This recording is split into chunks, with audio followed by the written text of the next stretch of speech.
Hello and welcome to the FEZ show. Another season is in the book. Season 9 is over. And wow, what a season it was with Jake Dennis becoming the champion. I'm joined as always by Edward Hunter and Jack Pickering. How are we, boys? Yeah, good. Just about recovered from London. Needed a few weeks off after that. I had a couple holidays and yeah, and I'll see if I can remember anything from London. Yeah, Yeah. it was a long 2 days. It was a long 2 days in London, especially with the red flags and the stoppages that we had. Ed, how are you? Very much enjoyed being trackside at two of the longest Formula E races in history. But yeah, great to see Jake Dennis lift the title as I predicted right at the beginning of the season, and nobody believed me. But it happened, and I feel very, very vindicated. And it was great to be right in front of the podium and see Jake with his head in his hand, just letting it all sink in. I think that was an amazing moment, just to be That there personally. that took 45 seconds for Ed to. Well, I mean, in terms of the bit that he's spoke, it was less than 10 seconds. I was wondering how long it would take for him to I mention wanted to his get it out of the correct way position. so that Nah, yeah. Yeah, fair play, nah, fair play. and you will Your be mentioning it prediction over the came next true. 35 minutes. Yeah, your prediction came true. Mine, I spoke to Max Gunther after the race. I was like, Max, right, next year is your time.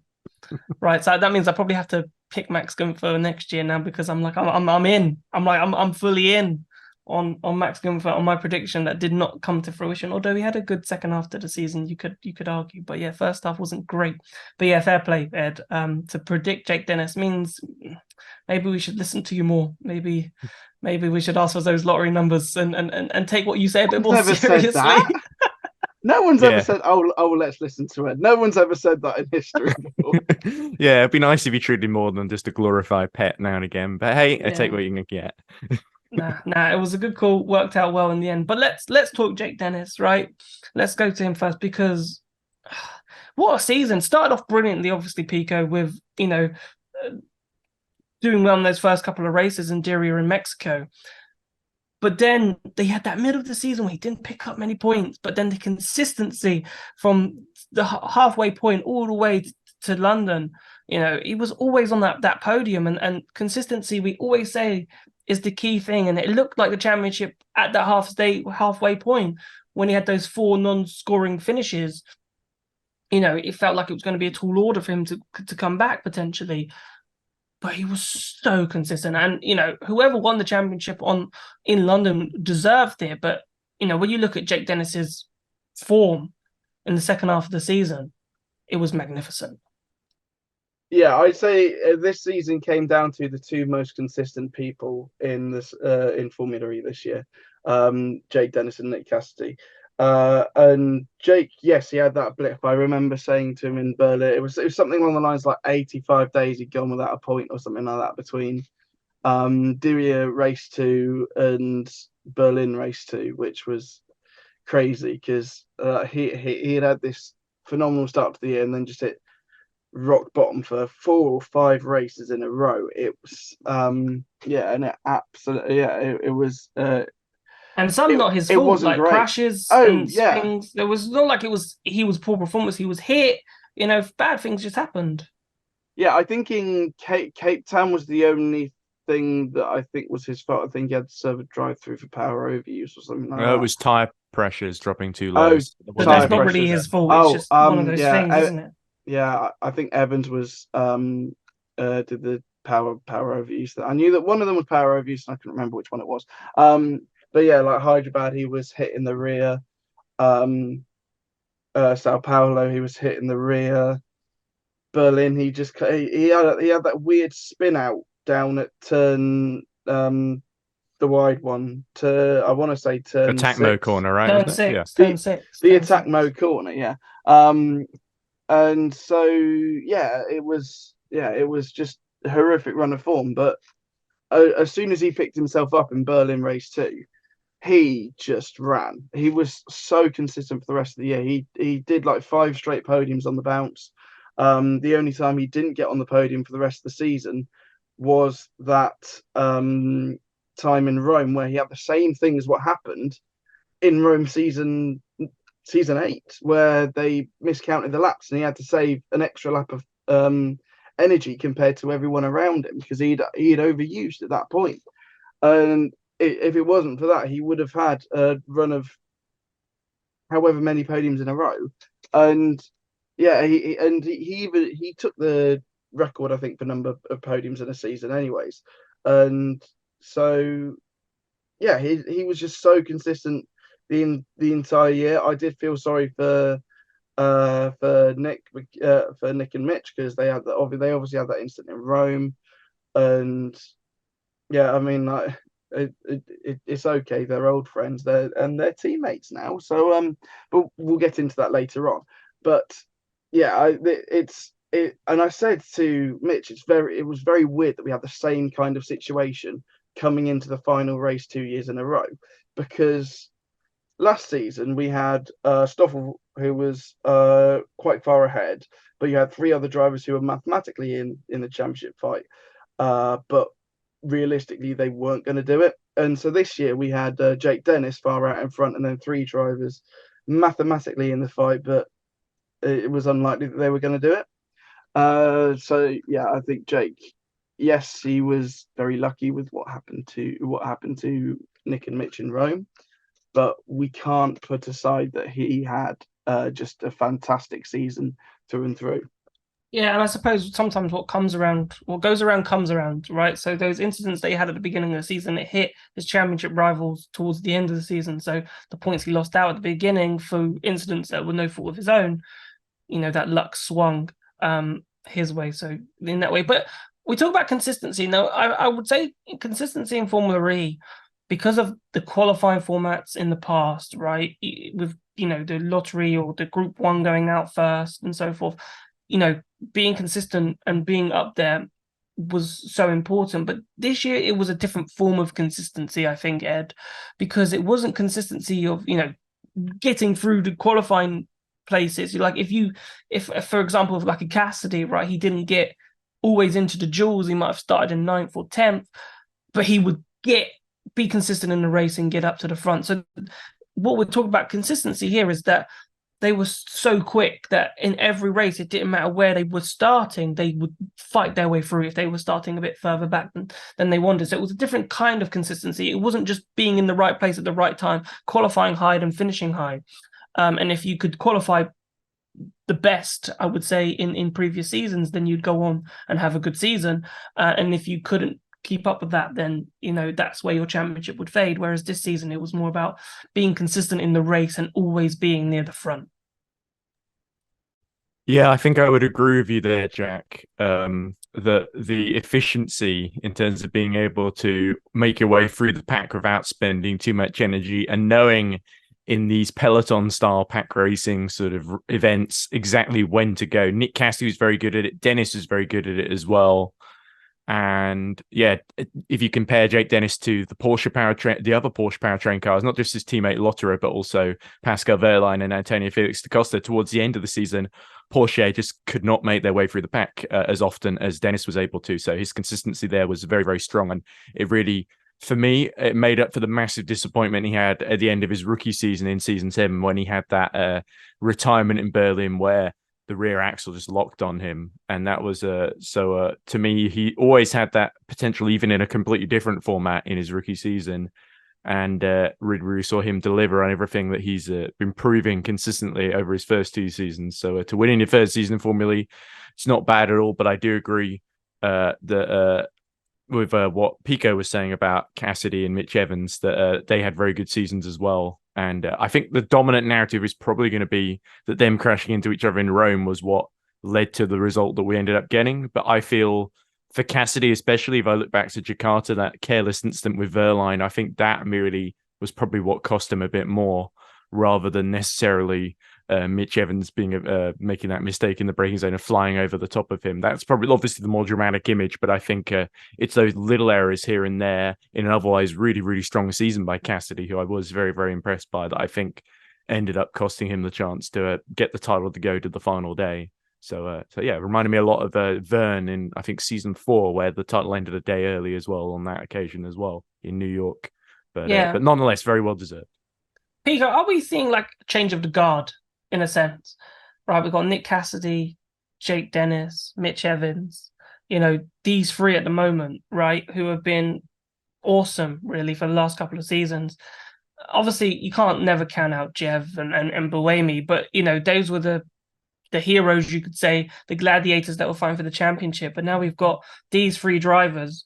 Do you think these are the three that we're going to expect, even when maybe we go to season 11, that these are going to be the ones battling out the front, and maybe the Verns, we've seen Degrassi obviously drop, but obviously that's teams and so forth, and where you end up.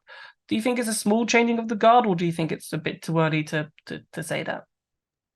Firstly, I like how I said season 11, not season 10, because you know as well as I do that the powertrain, the hardware stays the same for next season. They can only tinker with the software.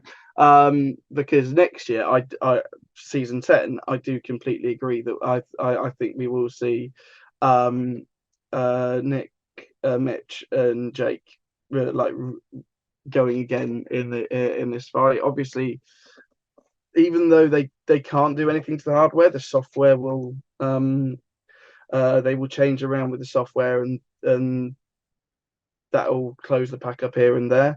But yeah, season 11, obviously, because it's it will be for some teams it'll be a completely different power unit. I'm thinking of your Mahindras, your Neos. They will probably go down a slightly different alley because it's not really worked for them this year. But I think in terms of the change of the guard, I think Mitch has been kind of the middleman. He was there in season 6, season 5. He was when Jaguar won their first race in Rome. Season 6. I think he had that amazing first half of the year. Then they went to Berlin for that six races in 9 days that no one likes at all. That no one liked. Everyone hated at all.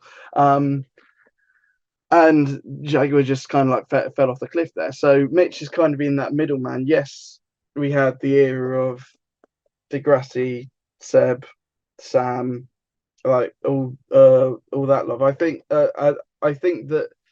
I know that as we've seen with Seb has had a resurgence this year joining Envision, but I do think that the bar is just getting raised every single year, and now that we have the likes of like Jake Dennis, Nick Cassidy who have come into the championship,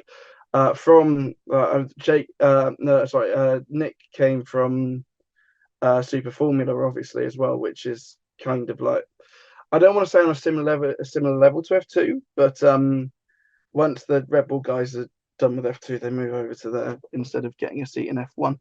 Good job, Red Bull. But yeah, so the caliber is just getting increased year on year, which is fantastic for the series. And yeah, I do think that we have had a little bit of a change of the guard, but you can never count out the likes of Jev, Lucas, if he's competitive enough. Obviously, Mahindra had that fantastic weekend in Mexico and then just kind of fell off the cliff. And actually, I'd say the best Mahindra driver this year was actually Nico Muller, because the performances that he put in the latter half of the season was genuinely fantastic. But you can't count them out. You can't count them out if they are competitive enough. No, I do totally agree. But it'll be interesting when we do get to the new hardware, like, will the Jevs and Van Dorns go back to the top if they've got the power? I know it's always the same with motorsport.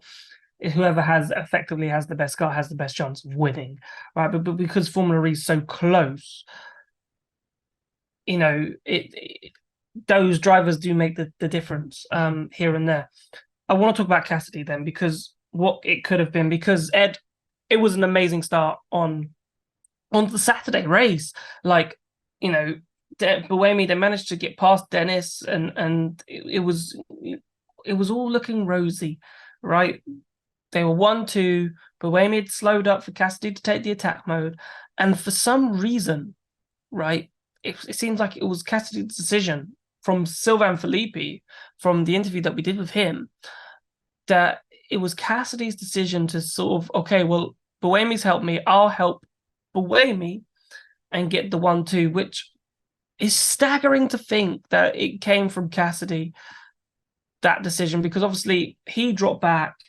Then Dennis managed to overtake him. He overtook Dennis, and then they were really close. And then there was that, I wouldn't say hesitation, but that, do you swap places and potentially lose out to Dennis? And then Dennis still got Cassidy behind him because Buemi's dropped behind when they've swapped places. And in that time where they were wondering, should we swap it or it's too close, we're not going to swap, Cassidy makes a move and it ends in tears with Buemi coming across and clipping his front wing. And that's game over. It was something that could have been, but it was heaven, which quickly turned to hell. Yeah, I agree with you, Jack. It was a little bit of a messy situation, and it seemed to be Cassidy himself wanted to be a team player, and I think he said on the radio afterwards immediately, he's like, "Oh, that's what I get for being a team player." Sort of like that he was sort of realizing that in prioritizing the team's championship, which Envision were leading, he had created this situation where he let Buemi through just before the attack mode, at the attack mode corner at 10:16. And I think he expected Buemi would repay the favor. And Buemi on the radio wasn't sure what was going on either. And with the situation where just after turn 3 into 4, the two cars made contact and Catty's front wing just went under. And from then on, it was essentially game over for him on Saturday. I feel like it's very easy to look back in hindsight and say, well, he should have, the team should have let him through, or he should never have let Buemi through in the first place. But I think if things had worked out on that move and he lunged into turn 1, 2, and 3, then we'd be saying very different things because the outcome would have been different. But you do have to feel for Nick Cassidy because he'd driven a beautiful season up to that point. He'd really improved from the last couple that he did, and some brilliant wins in Portland, Monaco, Berlin, all excellent races where he took advantage of, always went at exactly the right moment, and nobody was able to really hold much of a candle to him. So yeah, you got to feel for the way it panned out, but I think it will take a lot of heart from this season and switching teams as well, who come back a lot stronger in season 10. Do you think it's a learning process though for Cassidy? Because do you think he needed to overtake Buemi at that moment in the race and risked the championship, but he could have just stayed behind and waited for instruction? He was in front of Dennis. He could have stayed in front of Dennis and then waited for a safer place or safer time in the race to overtake Buemi than when he went and actually did it. Again, it's another hindsight thing, isn't it? Where it's clearly the team could have communicated a lot better because Buemi was asking what to do essentially. And should I let him through? Where do I let him through? And they were like, oh, well, we need to check where and how we can pull it off. And in the end, that delay led to that situation. So, yeah, I think Nick didn't really need to go for it at that point, but he's a racing driver. He's always going to do that, even if it's his teammate. And there has been a bit of friction between him and Buemi this season now and again, but I don't think that will be the takeaway here because the whole reason that situation happened in the first place is because he let him through. So yeah, a lot of regret for Envision, but they still come away with the team's title, which is their first team's title as well. So I'm sure they'll be over the moon with that. And Sylvain Philippe indeed sounded over the moon when he interviewed him, Jack. Yeah, he was. I've known Sylvain for a long time now, 9 seasons. And I know how much it meant to him, but he was very honest when he spoke to us about the situation. And as I said, it was really interesting to him to hear it was Cassidy that opted to do what he did in that race, which, I remember one of our German colleagues was saying in the media pen that he didn't understand it. Like, I didn't understand why Cassidy would do that. Like, you're fighting for the championship, why would you risk dropping back? And Cassidy said it was because I consider myself a team player. But I think, honestly, if Cassidy was to maybe reflect on this, and he's had time to reflect on it, I think he should have been more selfish. And I understand that they're trying to win a team's championship, but you're 1 and 2. You're in the best position at that point in the race. And you're in the best position for you in that race. So I understand fully what he did, why he did what he did. And I understand it, but I think there was a bigger picture.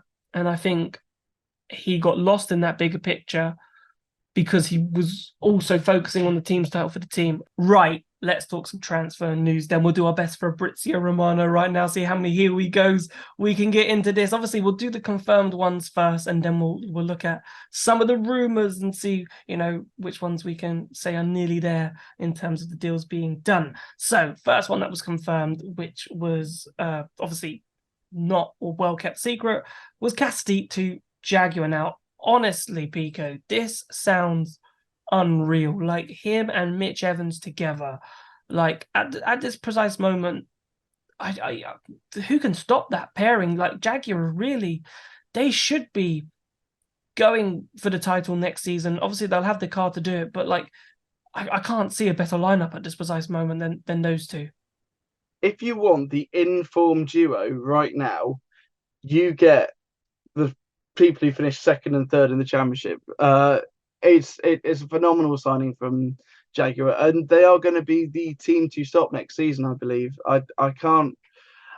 Yeah, they've signed an absolute blinder there, and also Nick knows the powertrain really well because he's just done a season with Envision, where he came second. So yeah, it's going to be. Yeah, it's going to be an amazing lineup there. I do get kind of like vibes to when Lewis Hamilton joined Mercedes in 2013, because obviously Nick and Mitch grew up together and they competed on the ladders together, and now they're going to be teammates in a very competitive team that's going to be fighting for the championship. And just like Lewis and Nico did, they had the accident that happened in Rome early this season. So, but hopefully it won't get too heated between those two, because yeah, I hope it doesn't get to a point like we had with Lewis and Nico in Formula One, where it's very kind of like divided. They don't really talk anymore or anything like that. But yeah, I think Jaguar have done an absolute blinder. They've signed the best two that they could have done, really. Yeah, I was speaking to Mitch Evans after the race on Sunday, and I was, I said to him, it's probably better for Jaguar to have won the team's title than Envision to have won the team's title, because people will remember it as Envision's title, right? Yes, Jaguar gave him the powertrain, right?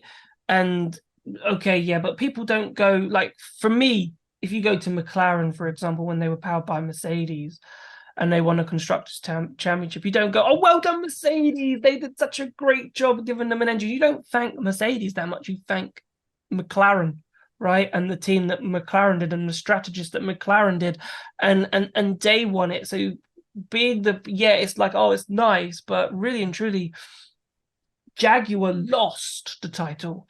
And I kind of pitched to Mitch Ed that I was wondering, in the future, would you expect now manufacturer teams to kind of not give the customers everything, right? Mitch Evans said he disagreed, right? In totally, he said, he doesn't expect that to happen. He expects there to be a lot of, knowledge to be shared and so forth, because at the end of the day, they are trying to build better electric cars for the road, and that's the whole point of this. So hiding stuff from one and then not testing it on 4 cars potentially would go against that.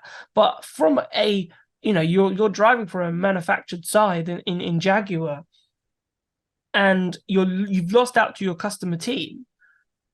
And I was like, it's not a good look for the manufacturer to have lost. It's like Audi, for example. If Envision had won it with the Audi powertrain, I didn't think it would be a good look for Audi. So I don't think it's a good look for Jaguar. Like, what are your thoughts on that? Do you think maybe in the future, like manufacturers who are sharing these customer teams, in order for them to have that advantage, which maybe Mitch has missed out on, you could say, I know you might need 2 strong teammates, which obviously Jaguar do have, and that's why I think they've got to be favourites for next season. But do you expect maybe customer teams to not get as much info maybe in the future? Well, it's an interesting one. I think the McLaren and Mercedes comparison you make is probably a bit of an odd one in Formula E because Mercedes just became McLaren in that instance.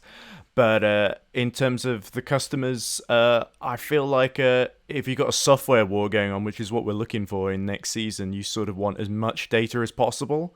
And I think that's where having a customer team can actually come in handy. Obviously, there's the self-interest point of view. There's the factory Jaguar team wants to win everything, wants to win the championship. But realistically, that's the reason why they've got Nick Cassidy, because in the end of the day, him more than Blamey made the big difference at the Envision team. So that's why they've had to sign him over to their team, because they think now we've got the two best drivers, we can win the championship. So Nick Cassidy was really one of the big things that stopped Jaguar. We saw it even in that amazing qualifying session in the final race of the season where Cassidy snatched pole from Evans by a tiny, tiny margin, that they're very, very evenly matched. I feel like it's sort of antithetical, not just in terms of road car EV development, but also in terms of from a competitive angle. Like, the whole point of the customer teams is like there's a set price. If a team comes to you and with a deal to do a customer powertrain supply, there's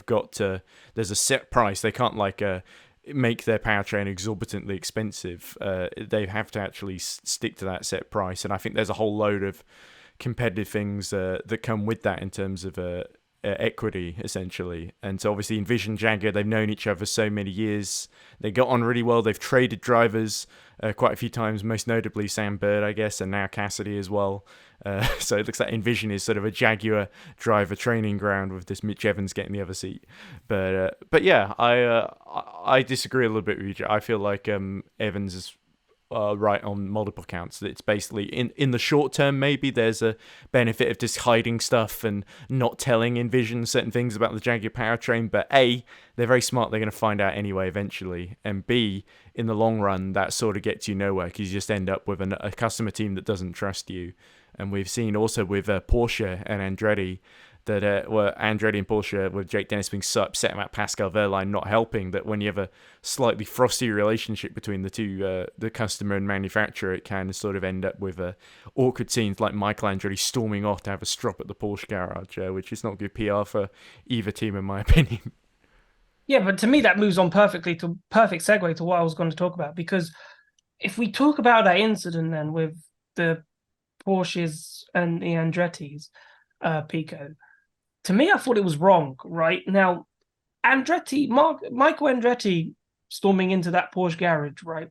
I don't think I like this idea of a 4-car team, effectively, which is what we've got here, right? 4 cars, and we're going to run them as one team, effectively. Yes, we're under different guises, but you're going to help us. This is mutual. We're helping each other. And to me, it just felt like, well, hold on a second, right? You're competing against each other. Yes, you've got the same powertrain, but you're competing against each other. So helping each other, I think, goes against the spirit of the competition, because how can you compete against one another to week in, week out, but as soon as it comes to a championships on the line, all of a sudden we're going to be best friends? To me, it didn't sit right. I think personally, Picko, I feel there should be a rule that if we're going to have team orders, yeah, you can have team orders between your own team, but you cannot have team orders with another team, even if that is your same powertrain partner. Picko, what are your thoughts on that very quickly?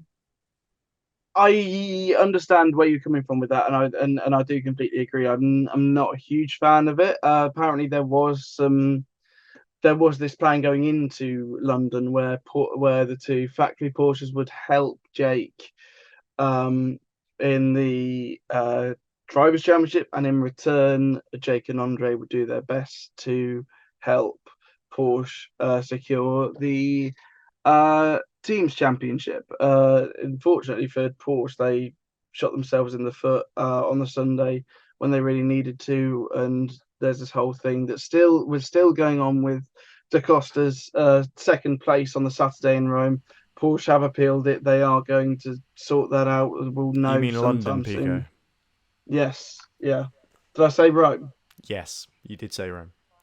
Okay, I meant London. Sorry. It's been a long session. Yeah. I do understand why they do that. I think it's quite similar to a MotoGP, where you have in MotoGP you have the factory Ducati team, but Pramac are literally the VR46 team of their Grassini recently won last weekend with Alex Marquez. And so they do work together as a unit, but they're still a bit more separate teams. So I feel like they need to work more as like how the MotoGP guys do, because you get Ducati contracted riders that race for the satellite teams, whereas they are different. Obviously, the teams are different teams, but they are working a bit too much like a four-car setup. And when Envision won the team's title on the Sunday, Jaguar, even though they were fighting for the title, James Bartley was delighted that it was Envision that took the title and not anyone else, because it was a customer team.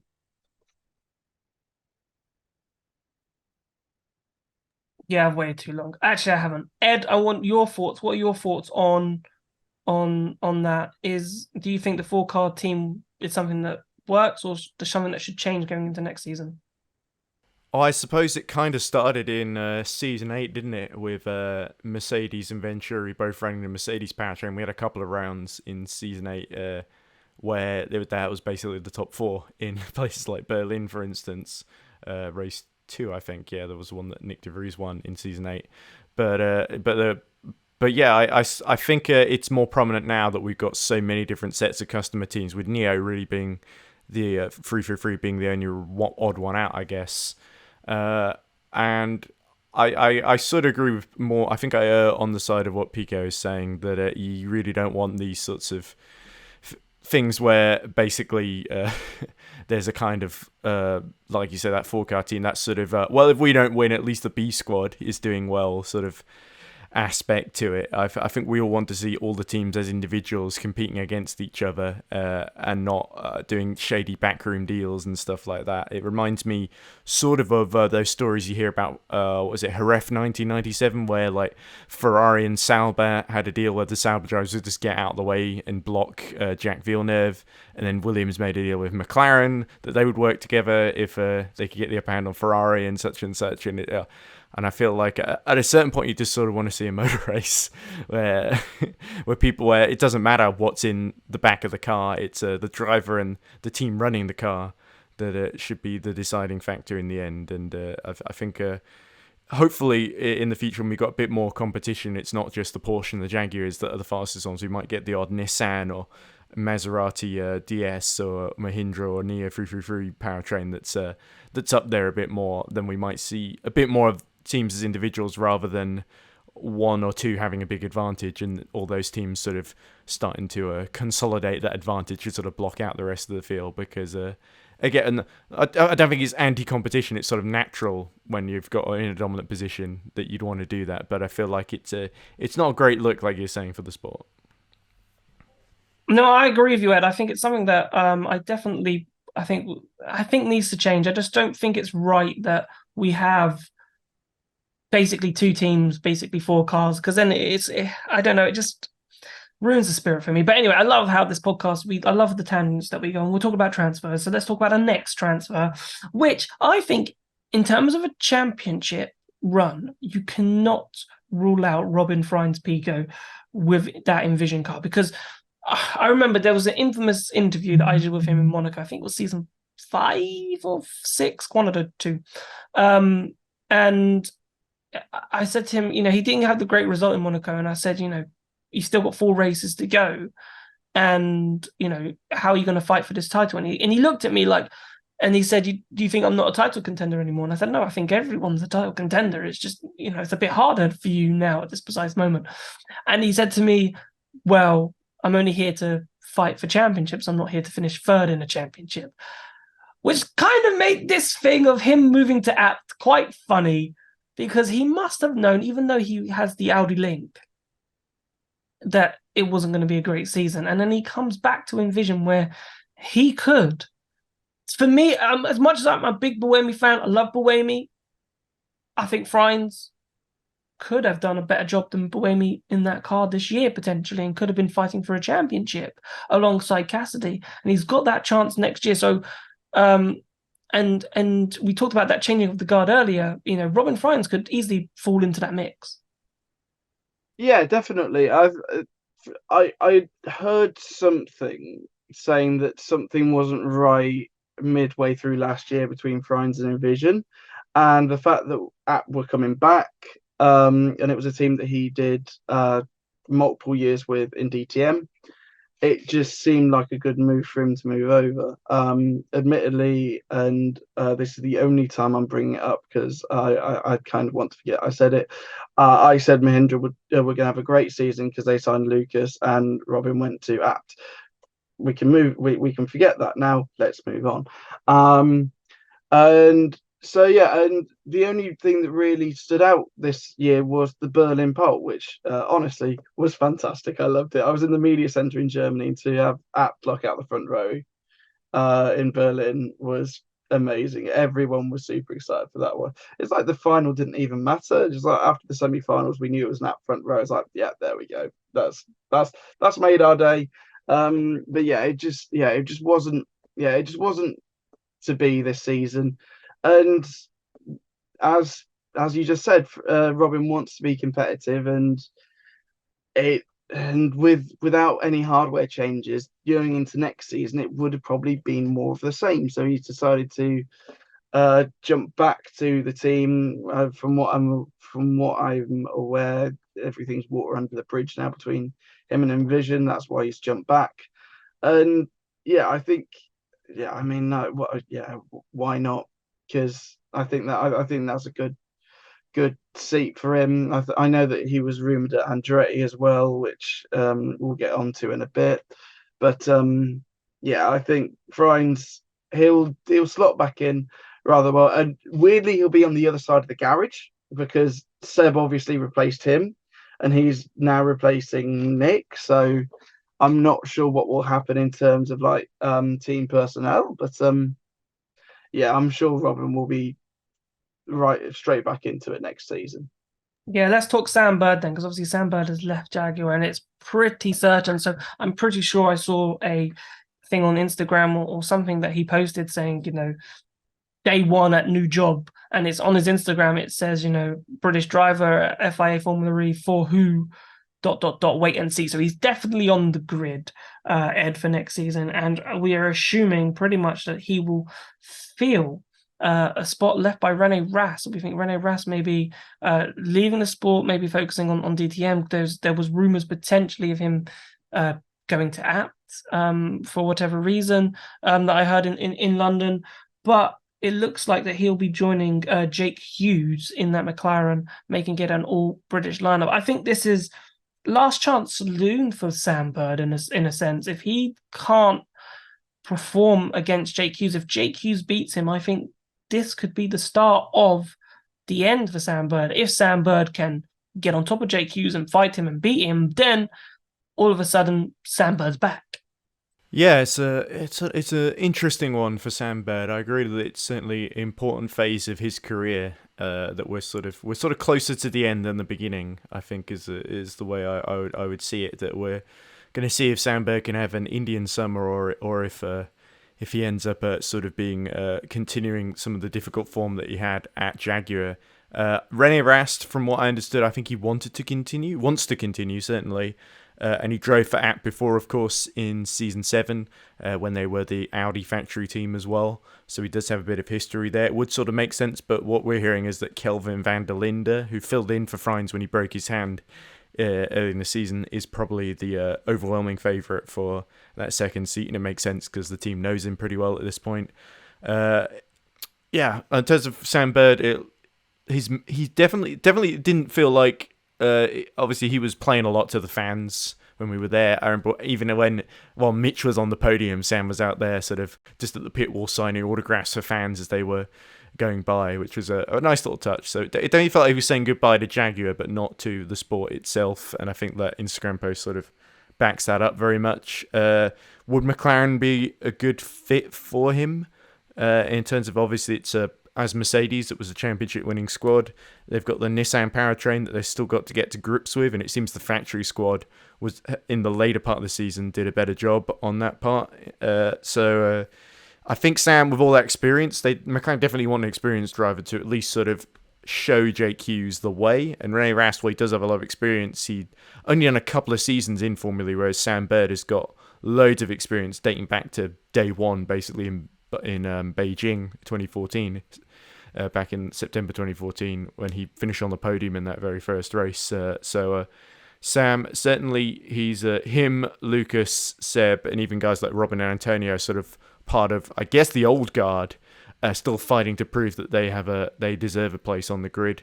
I would love to see Sam Bird get back to his best, but I have a feeling he might have his days. But I think on the whole, Jake Hughes is only going to get better and better, and maybe Sam Bird, it's the fading of the light, isn't it? He's got to really. Again, like I said, prove that he belongs there. And after being beaten by Mitch Evans, he definitely needs to rebuild his car. I think change will be good for him, wherever it works out in the long run. Whether we see Sam Bird in like 4 or 5 years' time still in Formula E competing at the front remains to be seen. But it's a brave move, and we'll see how it works out. They're of course conflicting for me because I hate McLaren for obvious reasons. So I thought I like Sam Bird. So there, how do you square that one? I don't know. Obviously views of that is of Ed and not of former Rizzo. As a respected journalist, we need to remain impartial. Well, you guys can. And then Ed's also here. Sorry, guys. But yeah, it's a bit harsh on Rene Rast, didn't you think, Picko? If he's being dropped on. I totally get that. He did score McLaren's one and only podium this year back in Diriyah, but the thing is, like, McLaren were fantastic in the first half of the year. As soon as we got to the European leg, and since then it's just kind of dropped off. Yes, Jake had a pole in Monaco. I can't remember where he finished in Monaco, but he had. Compared to the start of the year, where he was third on the grid in Mexico City, then second and first on the grid in Diriyah, and the start of the year that McLaren had, I think they had the lowest number of points in the second half of the season. Even App Cupra scored more points with them over the second half of the year. But yeah, so obviously McLaren have a lot to build on next year. But yeah, Rene, he was there or thereabout. He got into the duels in Rome. I think he was in one of the duels in London as well. And he's proved that he has form and he's able to be up there. It's just that luck of the draw in the races has meant that that they've kind of just fallen away, and that's kind of where their season's been. They've been quick in qualifying and then kind of fallen away, and it's weird because McLaren have had this like downward trajectory throughout the year, and Nissan have had this upward trajectory throughout the year. But yeah, I quite like to see him in that app seat, but yeah, we'll see. I think from what we heard in London that Rene would like to stay on the grid, and if I'm completely honest, I think that app seat is kind of the only option for him. Yeah, it'd be interesting to see what happens with Rene Rast. Picko, I'm going to come straight back to you because Andretti. Now, this one was a contentious seat, I suppose. Lots of drivers fighting for this one, but it looks like Felipe Drugovich is the guy that might win the race. There was talks of Ollie Rowland going there. There was talks of Nick de Vries going there, but it looks like Drugovich, the former F2 champion, is heading that way. Yeah, and I'm really looking forward to seeing Felipe in that seat in Andretti. I think although when he won the Formula 2 title last year, it was his third year of trying or something. So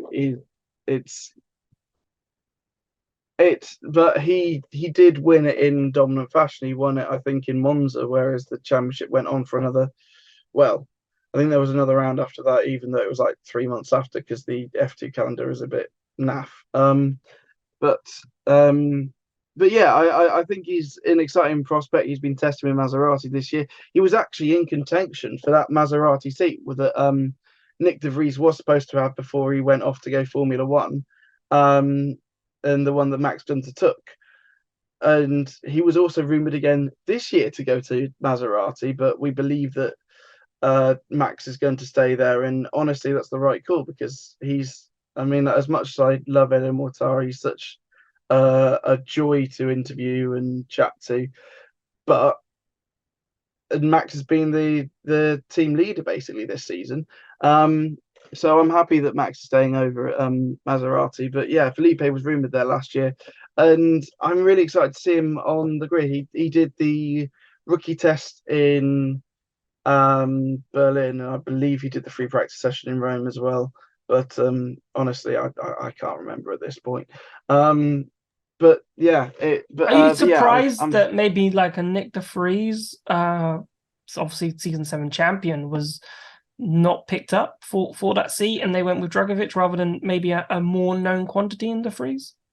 So Nick was so basically it was between Andretti and Nissan in terms of where de Vries and Roland were going to go, and it's now looking more likely that Roland's going to return to Nissan, and de Vries is going to Harvard University to do some studying next year. This is something it's come out in like literally this morning is when we found out about this.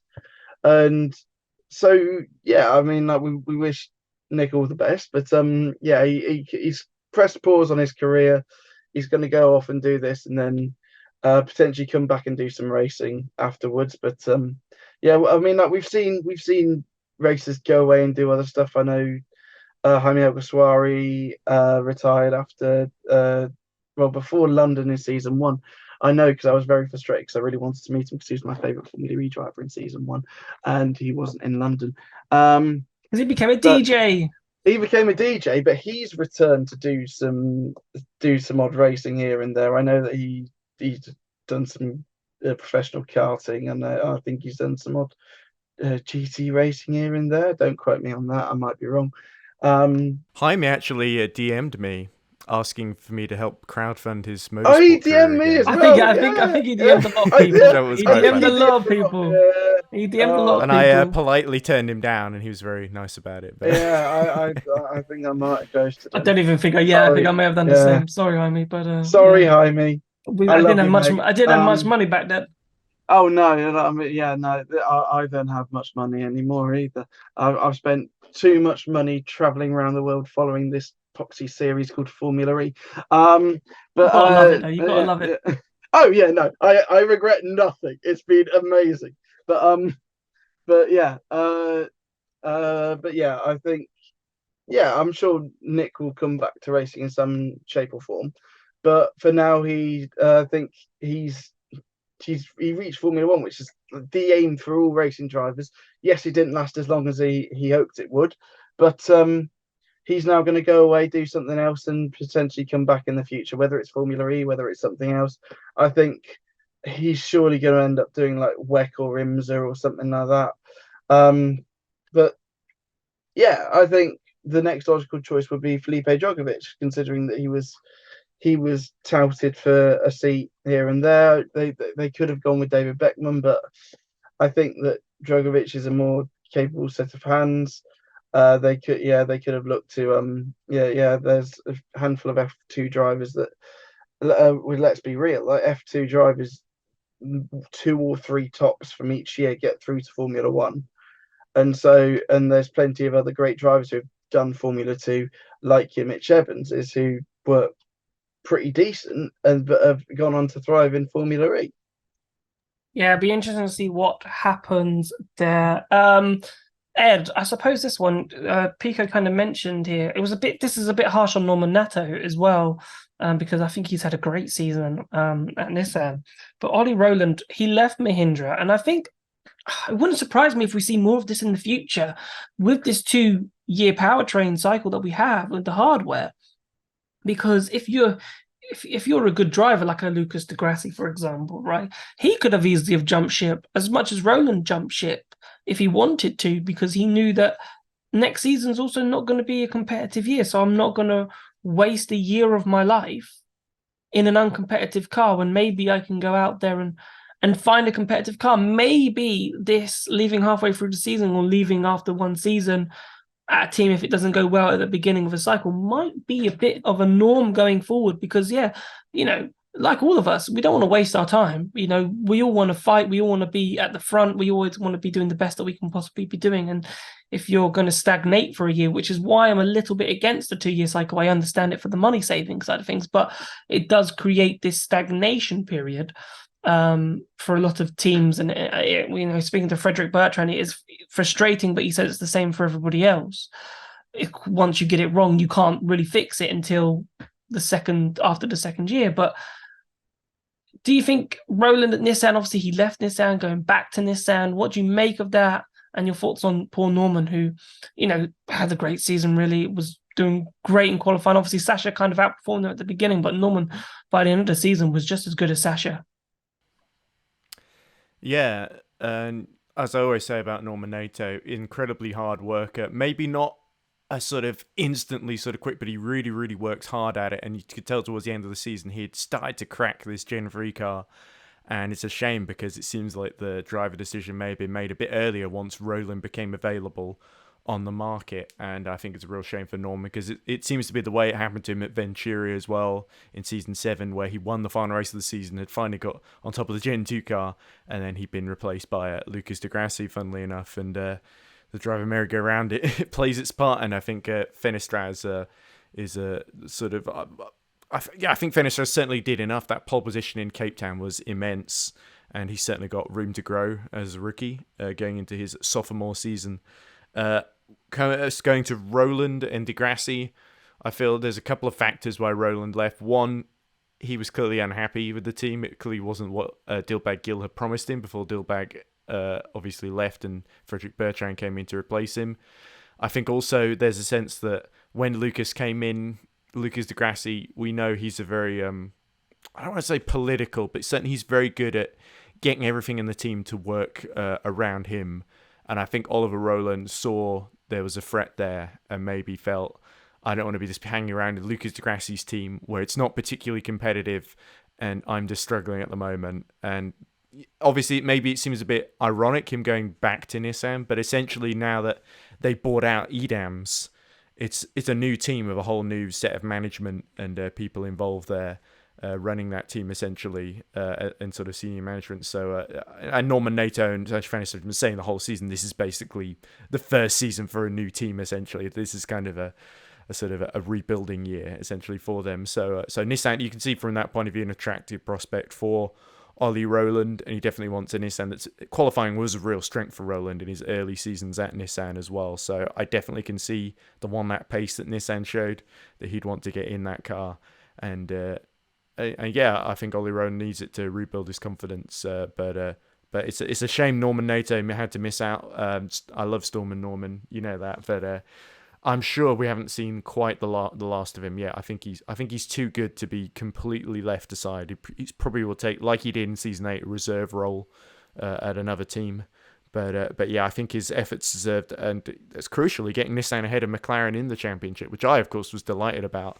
But yeah, I imagine McLaren weren't particularly happy. But I think Norman Nato was a big part of that, getting that fourth place in the final race of the season got them just enough to make sure McLaren couldn't overhaul them. So yeah, I think it sets up interestingly for next season with Roland hopefully competitive again, because I think we definitely need Ollie Roland at the front, because he's one of those guys who, with just one win to his name, has a lot more to give to Formula E. Indeed. So that kind of wraps up the sort of the transfers and the ongoing sagas. Unless I will say there is a spare seat at Mahindra, and I'd absolutely be down for Norman to go there. So that could happen. Yeah. That could happen, but obviously that hasn't. We're hearing Deruvala. Yeah, that makes the most sense. For Mahindra, but yeah, not much has been. To be fair, the Mahindra one hasn't. There's not been too many murmurs on that, but yeah, that's been quite a long-standing one since Roland left, really, until they couldn't put him in because of his F2 commitments. I think you were telling me, Picko, earlier in the season. Yeah. So that's right. So that was the news going around the block on that one. So to end the show, because it's been a nice long show. We just sort of wrap up the season, but in terms Tell of me like about it. in terms of the biggest surprise, I think for me, my biggest surprise was DS. The sort of the Mercedes, you could argue, of Formula E for so long, and then we get a new era and it doesn't quite work, a bit like Mercedes. So I think for me, DS was a bit of a shock because obviously when you got a partnership of Van Dorn and Jev, you'd expect something special. But as Van Dorn was telling me, it was a whole new team. You know, coming over, and obviously they've still got Jay Penske there, and it's a weird one. I know Jay's a winner. He's like the Tom Cruise of a paddock in effect. You know, I never think I've ever seen him not wear sunglasses. Even in the indoor section, he was still wearing sunglasses. It's dark enough walking to the paddock, and he's still in sunglasses. Um, but I don't know what the dynamic there. I don't know because obviously DSLC also have their own people or their own management structure, and Penske's kind of running the team. So I don't know if there was any clashes there or something like that. That maybe, but I'm kind of speculating there, because yeah, things in the past maybe with Jay Penske and things that haven't worked out his way, and maybe I don't know if that had any contributing factors. But that's just me speculating why I think DS were a bit poor. Was there any big surprises for you guys? I'm thinking. Yeah, now I'm having to think now. I think. Okay, well, I can give you Yeah. a mine while you're thinking. Yeah, go for it.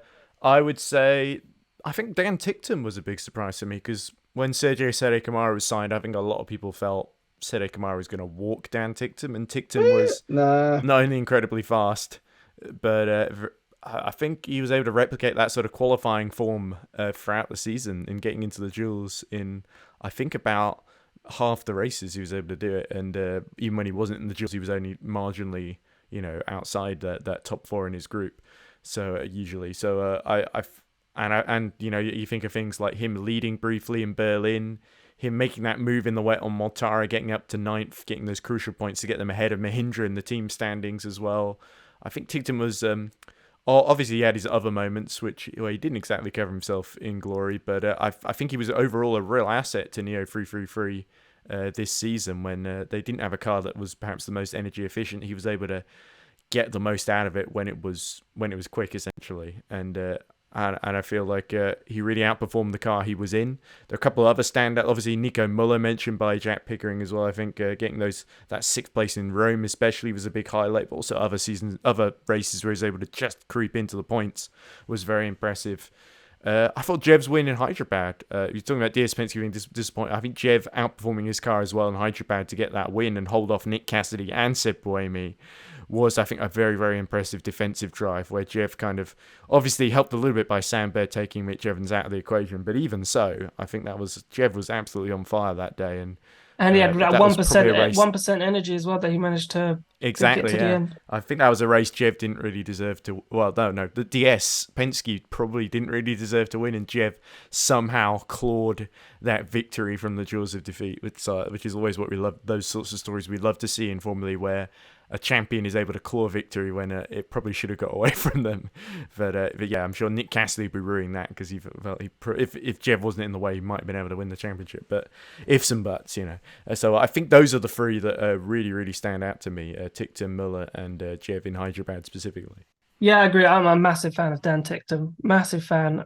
Someone who I really want to sit down with maybe before pre-season. And have a good character. Yeah, isn't he? he is. He is a fascinating character, and he's lovely. He is. He is. Honestly, he is. He's just he's a born racer. I know half these racing drivers are born racers, but and that's kind of like a catchphrase there. But like he just wants to win, and I love that about him. Picko, what was your shocks of the season? I'm gonna be like really weird about this one and say that my surprise of the year was the style of racing we had. It's nothing like we've ever really seen before in Formula E, like what we had in the races such as Portland and Berlin and Monaco and Sao Paulo. And I mean, like it's very Marmite. You love it or you hate it, but like either way, it's got people talking about it. But yeah,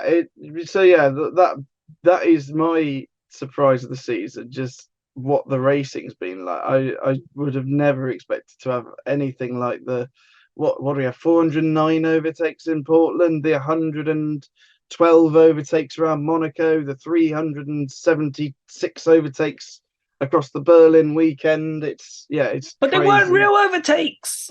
Yeah, I agree, but yeah. But yeah, that my surprise of the year is the racing. It's such a weird, confusing answer. Yeah, but that is my surprise of the year. it was a surprise to have the peloton style racing. I must admit, I much preferred London. I must admit, it was very normalized. Not London in 2. London. London 2 was a bit. Yeah, but sometimes London 1 was sometimes you go chaotic. Sometimes you go to a football match and you watch a 0-0 draw, right? You pay your entry fee. Sometimes they're not as entertaining, but And it was a sometimes race, at a cricket right? match, And it gets what for rained me off about as well. London, yeah, it gets rained off, but you've paid your money. You don't get no refunds for Ashes Day. That was a farce in itself. The 5th day of the Ashes series, and it gets rained off. You don't get your money back for it. It's just, it is what it is. But yeah, anyway, all that aside, yeah, I get you. It was strange.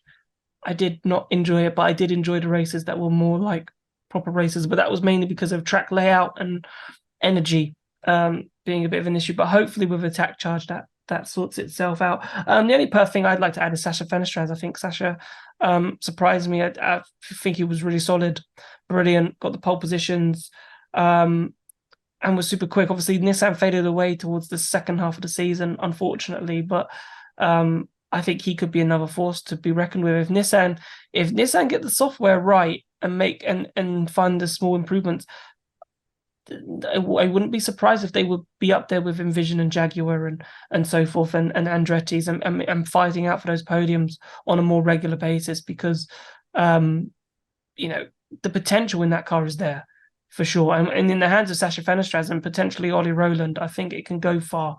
And Sasha, as you said earlier, will only improve. So yeah, Sasha for me. But boys, it has been an absolute mammoth show.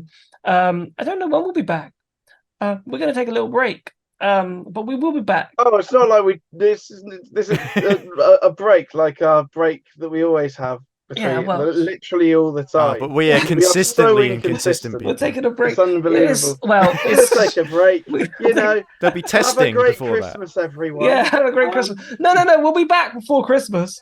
Oh yeah, no, testing. We'll be back. Testing is going to be huge. Now, honestly, there's some new ideas that were floating around. The FEZ show will still carry on in itself, but there'll be definitely one or two new things that I think we want to try for season 10 and so forth. But it's been absolutely amazing having you listen, joining, comment. We appreciate every comment, every view, everyone who listens via the podcast apps or on YouTube.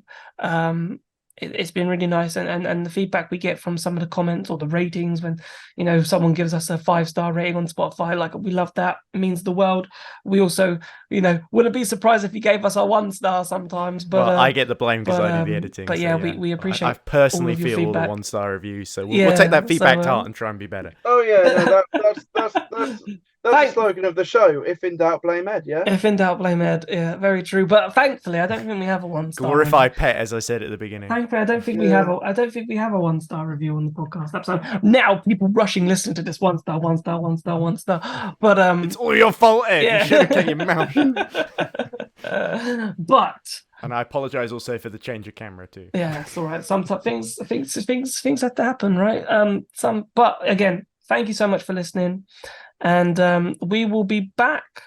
We'll probably do another show before testing, wrap up all the new sort of driver moves, anything other moves that have happened, maybe find out where we are going in those TBC events. We should be Hyderabad bad. It should be Cape Town, Malaga potentially, but just in case Seoul pops up, we'll talk about that and so forth in another show once all those news comes out. We might have another magazine coming out as well, so there's lots of things to look out for before we head to Valencia in October, which annoyingly, because this year's going fast enough as it is, will come up sooner than we probably would all like. But until then, thank you so much for watching. we've been Formula E Zone, the FEZ show, and we'll see you soon. Bye.